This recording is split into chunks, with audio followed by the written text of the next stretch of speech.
Honorable Yusuf, give us a sense of what happened on the floor today. Some of your colleagues are saying we need to shut the borders, perhaps half the influx of foreigners into the country or the flights that come into the country. What was the sense behind those suggestions made by lawmakers today? Simple.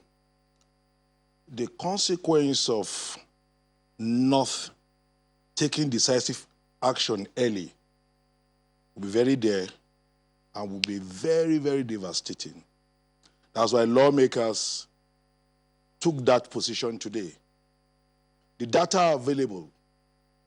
Countries that have been able to take decisive decision early have been able to come out of the crisis or curtail the crisis better than others who didn't take that route.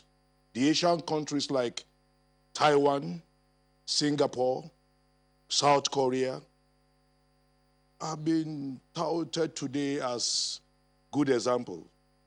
Italy, now Britain gradually did exactly what we are doing. Even America were tentative.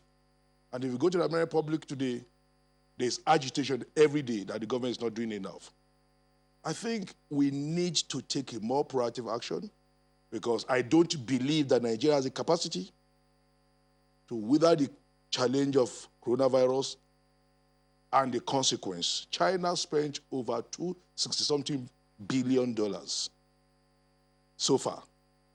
The Nigeria budget is about $20-something billion at the age of maybe 30, 31 at most. If China spends $206-something billion to contain the coronavirus, you can imagine if we find ourselves in that situation. I want to appeal, use this privileged position, that we should begin to restrict movement of people from certain countries now. Nigeria has an international airport in Kano, Lagos, Port Harcourt, and some of that. And our borders are very, very, very porous. I pray we do not have a situation where neighboring countries in West Africa become affected. We will not be able to manage it. So, as it is today, yes, we don't have much report of coronavirus. But I have feared that the more we just allow people from these countries to come in, we might not. I pray it doesn't happen. So I am of the opinion that the House of Rep position this today is valid, is timely. Let's begin to restrict certain movement. Other African countries are doing the same.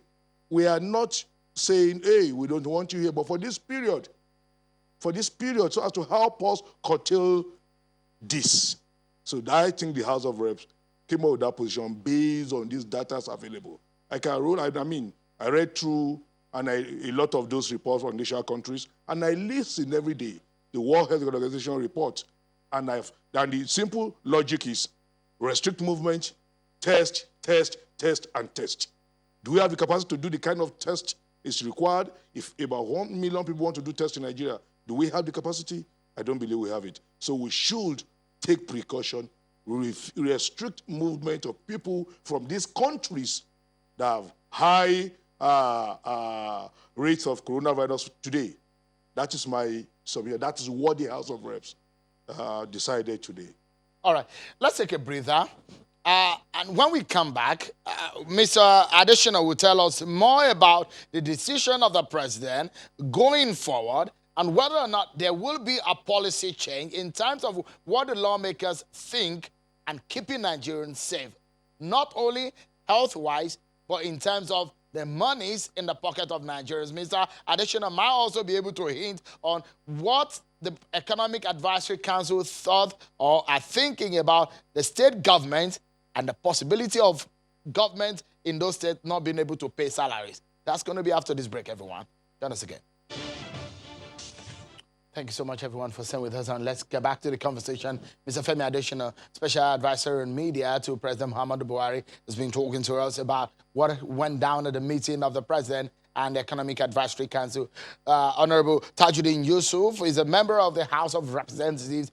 He was there also at the floor today to give us a sense of what is happening and what the lawmakers said. He spoke to us earlier before we went on that break. Let me get back to Mr. Adesina. For example, Alhaji Atiku Abubakar, PDP presidential candidate, is suggesting a reduction in the pump price of fuel and some other measures that can cushion the effect such that an average Nigerian is not feeling the effect of coronavirus. In France, the government there have announced cushioning effect to help average citizen to be able to get buffer. In the United States, in Germany, in so many countries, they are announcing buffers for their citizens. Is there any immediate buffer that was announced by President Buhari today, considering the fact that people are already feeling the pinch and the crunch of the coronavirus impact?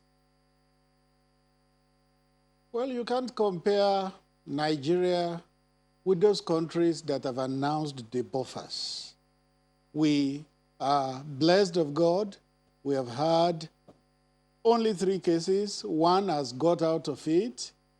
The 3rd one was just discovered today. Like I said earlier, it's not time to press the panic button.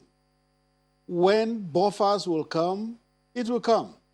Like President Buhari said at that meeting, every appropriate step will be taken, not only to protect Nigerians, but also to preserve their economic well-being.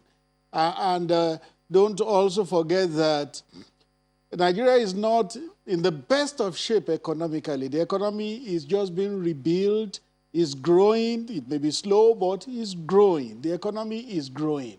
So it's not as if we have all the reserve that you can use as buffer. But the president has assured that everything will be done to keep and preserve not only the health, but also the economic well-being of Nigerians. Mr. Adesina, what was being said at that meeting regarding, we know we have a depleted sovereign wealth fund account, we have a depleted excess crude account. Obviously, there might be some issues as regarding what state government gets from the monthly federal allocation that goes into some of these states. There might be problem of paying salaries. Is there any consideration for these states and how the food on the table of an average Nigerian can be secured? Yes, what the Economic Advisory Council did was scenario painting. It painted several scenarios that could come up if the COVID-19 situation persists. And one of the scenarios it painted was that revenue will drop drastically, as low as half of what we get now. Therefore, monies available to federal, state, and local governments will also dwindle by as much as half. If that happens, we know that there will be the challenge of paying salaries. But it doesn't come. It's a likely scenario. No, but when that scenario was painted, Mr. Adesina, apologies for voting. When that scenario was painted, what is the move or the step or policy decision they are thinking about in making sure that the worst cannot happen? There are certain things you don't begin to panic over because it hasn't happened. It's just a scenario that was painted. And the Advisory Council said that should it happen, then states will run to the federal again for bailouts. So it's not as if it has happened, but the likelihood has been raised. And if it now happens, it depends on what is available to the federal government. In the past, don't forget that the federal government bailed out states. In 2015, 2016, states were bailed out several times. So it's also not unlikely. But if there is one major policy decision that was made out of that meeting today, Mr. Adesina, as a crucial decision what would you say that that decision is? No.